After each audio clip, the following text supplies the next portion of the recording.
नमस्कार, जय हिंद साथियों। स्वागत है आपका एग्जाम स्टडी पर। इस वीडियो में डिस्कस करने वाले हैं सीटेट की स्पेशल क्लास, जिसमें हम डिस्कस करेंगे सीटेट की पेडागोजी, जिसमें आपके इंपॉर्टेंट क्वेश्चन हमने इसमें रखे हैं जो आपके एग्जाम के लिए बहुत इंपॉर्टेंट होने वाले हैं साथियों। स्टार्ट करते हैं अपने पहले क्वेश्चन के साथ। हमारा पहला क्वेश्चन है कि बच्चे की बुद्धिलब्धि जो है यानी कि IQ लेवल है 90 से 110 है, तो बालक वह किस प्रकार का है? क्या बालक सामान्य है? क्या उसकी प्रखर बुद्धि है? क्या उसकी उत्कृष्ट बुद्धि है? क्या बालक जो है भैया प्रतिभाशाली बालक है? यानी कि 4 ऑप्शन आपको मिल जाएंगे। तो राइट आंसर की अगर हम बात करें साथियों, तो राइट आंसर हमारा हो जाएगा बालक जो है उसकी बुद्धि जो है सामान्य बुद्धि है, क्योंकि यहाँ पर बताया गया उसका जो IQ लेवल है 90 से 110 के बीच में है ना, 90 से 110 के बीच में है। यही अगर 110 प्लस होता ना, 110 प्लस होता तो हम कह सकते थे बालक जो है प्रतिभाशाली है, लेकिन यहाँ पर 90 से 110 दिया है तो हमारा सामान्य बुद्धि उसकी हो जाएगी। कैसा बालक है? उसकी बुद्धि जो है सामान्य बुद्धि है। चलेंगे नेक्स्ट क्वेश्चन पर। नेक्स्ट क्वेश्चन है, क्वेश्चन अगला हमारा है कि बच्चे के लिए निःशुल्क एवं अनिवार्य शिक्षा का अधिकार जो अधिनियम कितने वर्ष के लिए बच्चों के लिए जो लागू किया गया था, है ना, निःशुल्क, और यानी कि उसकी शिक्षा जो है निःशुल्क दी जाएगी, अधिकार है जो संविधान में लागू किया गया था, जो कि आपको 21A में मिल जाएगा। इसका राइट आंसर की बात करें तो ये कौन सी आयु हो जाएगी भैया? 6 से 14 वर्ष के बीच की आयु है, राइट आंसर हो जाएगा। चलेंगे नेक्स्ट क्वेश्चन पर। नेक्स्ट क्वेश्चन है, एक बच्चे की बुद्धि और विकास के अध्ययन की सर्वाधिक अच्छी विधि कौन सी हो सकती है ना? अगर बच्चे की बात की जाए कि बच्चे की बुद्धि और विकास के अध्ययन की सर्वाधिक अच्छी विधि की बात करें, क्या मनोविश्लेषण विधि हो जाएगी, या फिर अगर हम बात करें क्या तुलनात्मक विधि हो जाएगी, या विकासी विधि हो जाएगी, या फिर सांख्यिकी विधि हो जाएगी? अगर राइट आंसर की हम बात करें तो इसका राइट आंसर की अगर हम बात करें तो इसकी जो विधि हो जाएगी भैया विकासीय विधि जो है, यानी कि सी हमारा जो है राइट आंसर हमारा क्या है? सी हो जाएगा। चलेंगे नेक्स्ट है, गार्डनर ने 7 बुद्धि का अधिमान निर्धारित किया, इनमें से कौन सा नहीं है ना? इसमें से गार्डनर ने दिए जिसमें 3 हैं गार्डनर के, लेकिन जो एक है हमारा जो है गार्डनर का नहीं है। गार्डनर ने जो बात की थी भैया भावात्मक बुद्धि है, इसके बारे में गार्डनर ने बात नहीं की थी, यानी कि अगर हम बात करें राइट आंसर हमारा भावात्मक बुद्धि हो जाएगा। लेकिन गार्डनर ने बात की थी कौन किस बारे में? यानी कि स्थान संबंधी बुद्धि की बात की थी, अंतर वैयक्तिक बुद्धि के बारे में बात की थी, भाषात्मक बुद्धि की भी बात की, लेकिन राइट आंसर हो जाएगा जिसके बारे में उन्होंने बात नहीं की थी वो थी आपकी भावात्मक बुद्धि। नेक्स्ट क्वेश्चन है, यदि एक बच्चे की मानसिक आयु जो है 5 वर्ष है ना, तथा वास्तविक आयु जो है 4 वर्ष है, तो उस बच्चे की बुद्धिलब्धि है ना। अगर बच्चे का आपको IQ लेवल निकालना पड़ जाए तो उसका फार्मूला आपको पता होना चाहिए, है ना?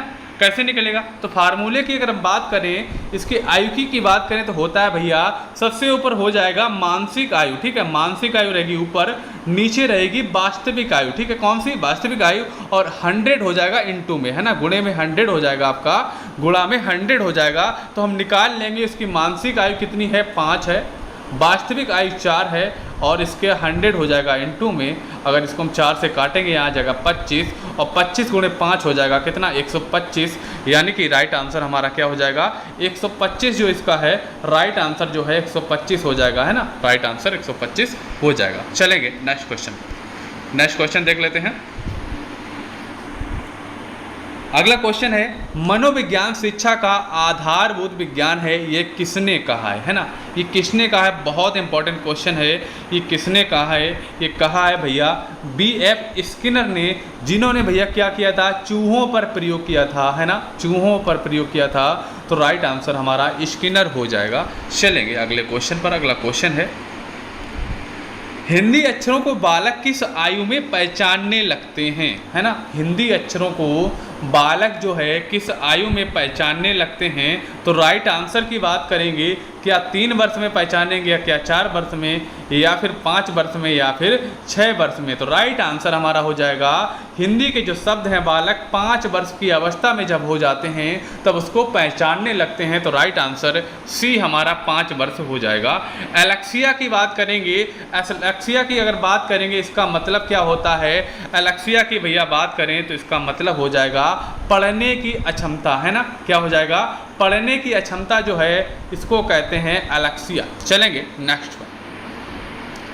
पियाजे के औपचारिक संक्रियात्मक अवस्था किस आयु अवधि तक मानी जाती है? अगर हम बात करेंगे, इसमें बात की गई भैया औपचारिक संक्रियात्मक अवस्था, यानी कि ये अवस्था जो है भैया पियाजे ने 4 अवस्थाएं दी थी जो औपचारिक है, जिसको हम अमूर्त नाम से जानते हैं ना, अमूर्त अवस्था नाम से जानते हैं। ये आपकी है 11 से 15 वर्ष, है ना। पहली उन्होंने दी थी भैया, क्या दी थी? प्राक संक्रियात्मक अवस्था। दूसरी आपकी हो जाएगी पूर्व संक्रियात्मक अवस्था। तीसरी आपकी हो जाएगी कौन सी? मूर्त संक्रियात्मक अवस्था। और लास्ट वाली जिसे अमूर्त या क्या कहते हैं, औपचारिक संक्रियात्मक अवस्था कहते हैं, जिसका आंसर हमारा डी हो जाएगा। इसके पहले वाली जो है ऊपर वाले ऑप्शन दिए हैं, यानी कि चारों पहली की अवस्था होती है 0 से 2 वर्ष पहली वाली, 2 से 7 वर्ष दूसरी वाली, तीसरी होती है 7 से 11 वर्ष और लास्ट वाली होती है 11 से 15 वर्ष, जो कि हमारा लास्ट आंसर हो जाएगा, क्योंकि औपचारिक वाली पूछी गई है तो लास्ट हो जाएगा 11 से 15 वर्ष। चलेंगे अगले क्वेश्चन पर। अगला क्वेश्चन है, गर्भ में बालक को विकसित होने में कितने दिन लगते हैं? अगर हम बात करते हैं जो गर्भ काल में बालक विकसित हो जाता है उसका समय कितना होता है, तो लगभग में माना गया जो समय भैया है 280 दिन माना गया है ना। 280 दिन, कहीं पर आपको 270 दिन में ऑप्शन मिल जाएगा तो वो भी आपका सही हो जाएगा। तो 270 से 280 दिन जो आपका है बिल्कुल राइट आंसर माना जाता है। चलेंगे दोस्तों अपने अगले क्वेश्चन पर। अगला क्वेश्चन है, किस मनोवैज्ञानिक ने अपने 3 वर्षीय पुत्र का अध्ययन किया था, है ना।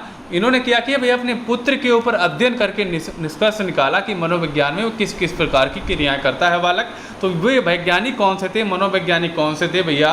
पेस्टोलॉजी थे। कौन थे? पेस्टोलॉजी नाम था इनका, क्या था? पेस्टोलॉजी। चलेंगे अगले क्वेश्चन पर। अगला क्वेश्चन है कि बालक का विकास जो है भैया कैसे होता है? अगर हम बालक की बात करते हैं, बालक का जो विकास है ना सिर से पैर की ओर होता है, यानी कि बालक का पहले विकास क्या होता है? सिर का विकास होता है, उसके बाद पैर का विकास होता है, इसलिए राइट आंसर हमारा ए हो जाएगा। अगला क्वेश्चन है, विकास के संबंध में गलत कथन कौन सा हो जाएगा, है ना। गलत कथन आपको पूछा गया है कि भैया जो विकास है सार्वभौमिक प्रक्रिया है, बिल्कुल सही बात है। दिशा जो है सिर से पैर की ओर होती है, बालक का जो विकास भैया है क्या होता है? सिर से पैर की ओर होता है और वर्तुलाकार गति है, बिल्कुल ये भी बात सही है। लेकिन अगर हम बात करें, इसमें पूछा गया कि कौन सा सही नहीं है, तो सही नहीं है विशिष्ट से सामान्य की ओर, जो कि ये गलत है। सामान्य से विशिष्ट की ओर होता है, जिसको इसमें उल्टा दिया है।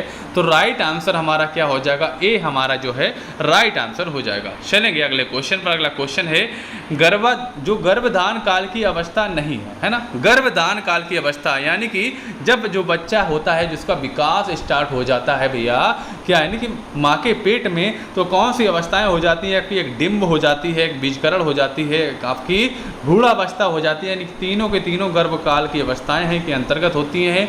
लेकिन जब बच्चे का जन्म होता है, जो पहला काल स्टार्ट होता है, उसको कहते हैं शैशव अवस्था। यही हमारा राइट आंसर हो जाएगा, क्योंकि ये गर्भकाल की अवस्था नहीं है। तो राइट आंसर हमारा ए हो जाएगा दोस्तों। अगला क्वेश्चन है कि मानव जीवन की मनोभौतिक एकता कहलाती है, क्या कहलाती है? मन तथा शरीर का विकास, शरीर तथा हड्डियों का विकास, शरीर तथा हृदय का विकास, आत्मा तथा मांसपेशियों का विकास। ये हमारा हो जाएगा मानव जीवन की मनोभौतिक जो है ना, मन तथा शरीर का विकास, है ना। मानव जीवन का मनो और भौतिक, भौतिक हो जाएगा हमारा शरीर और मन का मतलब हो जाएगा मन।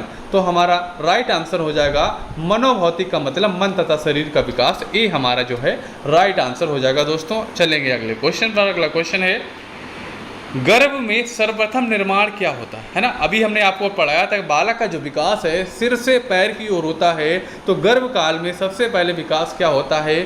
सिर का विकास होता है, यानी कि बालक का सबसे पहले सिर का विकास होता है। चलेंगे नेक्स्ट पर। नेक्स्ट है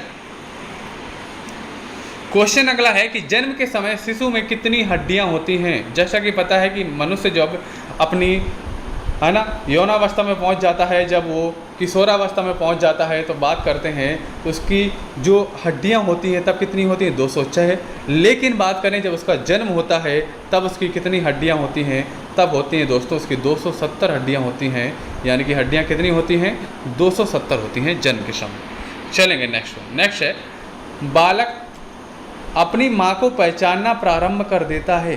बालक जो है ना, सबसे पहले बालक किसको पहचानता है? अपनी माँ को पहचानता है, क्योंकि माँ के पास हमेशा रहता है और माँ की ममता बच्चे और माँ की दोनों एक दूसरे के साथ जुड़ी रहती हैं। तो राइट आंसर हमारा आएगा कि 3 माह में जो है बालक है ना अपनी माँ को पहचानना शुरू कर देता है, यानी कि अपनी मदर को पहचान लेता है कौन उसकी मदर है। चलेंगे नेक्स्ट है। बालक के जन्म के समय शिशु के मस्तिष्क का भार कितना होता है ना। बालक के जन्म के समय शिशु के मस्तिष्क का भार, क्योंकि सबसे पहले उसकी मस्तिष्क यानी कि सिर का विकास होता है, तो राइट आंसर हो जाएगा 350 ग्राम होता है। कितना? 350 ग्राम होता है। उसके मस्तिष्क का भार होता है भैया कितना? 350 ग्राम होता है। चलेंगे नेक्स्ट है। कल्पना जगत में विचरण क्या होता है? कल्पना जगत में भैया विचरण की अगर बात करते हैं तो विचरण जो है कौन कौन सी अवस्था में हो सकता है, अगर इसकी बात करें तो दोस्तों राइट आंसर हो जाएगा, ये होता है भैया शैशवावस्था और किशोरावस्था में ये सबसे ज़्यादा होता है विचरण, यानी कि राइट आंसर हमारा डी हो जाएगा। अगर दोस्तों आपको हमारा वीडियो अच्छा लगा, वीडियो को लाइक शेयर सब्सक्राइब जरूर करिएगा। चैनल को अगर सब्सक्राइब नहीं सब्सक्राइब कर लें। अब आपको मिलेंगे अपने अगले वीडियो के साथ।